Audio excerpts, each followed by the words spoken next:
ભગવાન મોંઘવારી. અરે વાહ ભાણા શું વાત છે હે?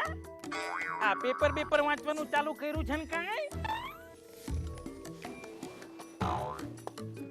મામા 8મી ફેલ છું. એનો મતલબ એ નહીં કે વાર્તા લખતાય ના આવડે. એમ? ઓહો કર ભાઈ શું વાત છે. હારું મને એમ બતાવો શું વાંચ્યું તમે આમાં? મામા આ પોડકાસ્ટ એટલે શું?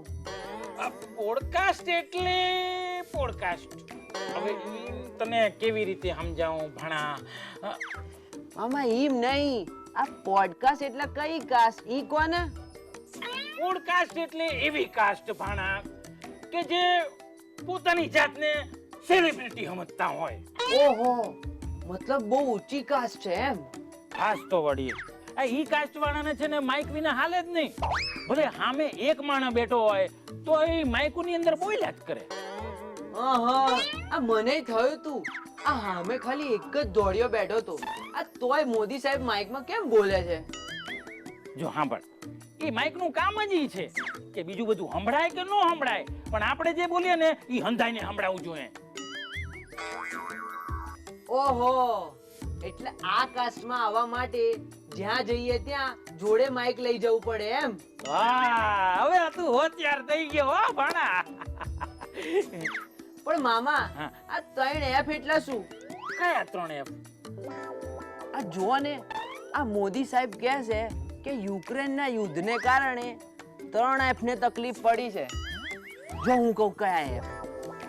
ફૂડ, ફ્યુલ અને ફર્ટિલાઇઝર. આ મોદી સાહેબ છે ને ABCD ના માસ્ટર છે, માસ્ટર. એમ? આ એમને ABCD માં PhD કરી છે? ભાણા હવે મોદી સાહેબની ડિગ્રી વિશે વધારે નહીં પૂછવાનું કહી દઉં છું. હા, પણ તમે તો કીધું ABCD માં માસ્ટર. એ તો છે જ. આ વખતે નવા જોડકણા લઈને આવ્યા છે. કયા કયા ખબર છે? 3 M: મની, મેનેજમેન્ટ અને માઇક્રોચિપ. બીજા 3 લઈને આવ્યા: ઇન્ડિયા, ઇન્ટરનેશનલ અને ઇન્ટરનેટ. હા હો, અને આ વખતે 3 F લાવ્યા. હા, એ તો લાવે જ પણ એમનામાં 3 F છે ને એ ફિક્સ છે. કિયા? ફાકા ફોજદારી, ફેકમ ફેક, ફૂલાઈને ફાડકો. વાહ મામા વાહ, લાયા હો લા.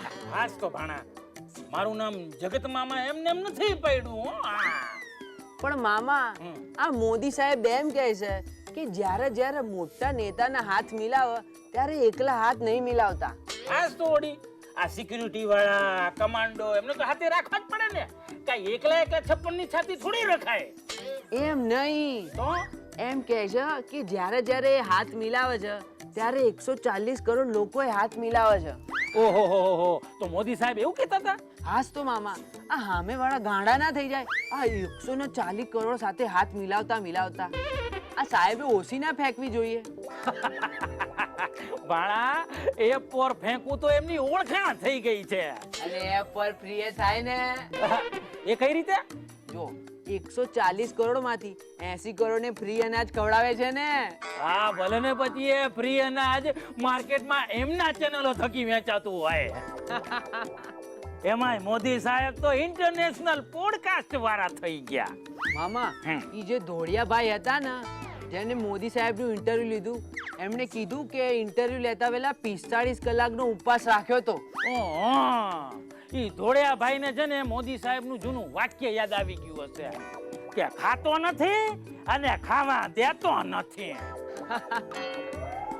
પણ મોદી સાહેબે એને ઈ સમજાવ્યું કે લાંબા ઉપવાસ કરતા પહેલા શું તૈયારીઓ કરવી જોઈએ.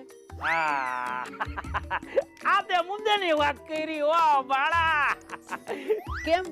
કેમ કે કાલ ઉઠીને મોદી એમ કે આ દેશમાં જ્યારે હું ભૂખ્યો રહું છું ત્યારે માત્ર હું ભૂખ્યો નથી રહેતો, મારી પાછળ આ દેશના 140 કરોડ લોકો ભૂખ્યા રહે છે.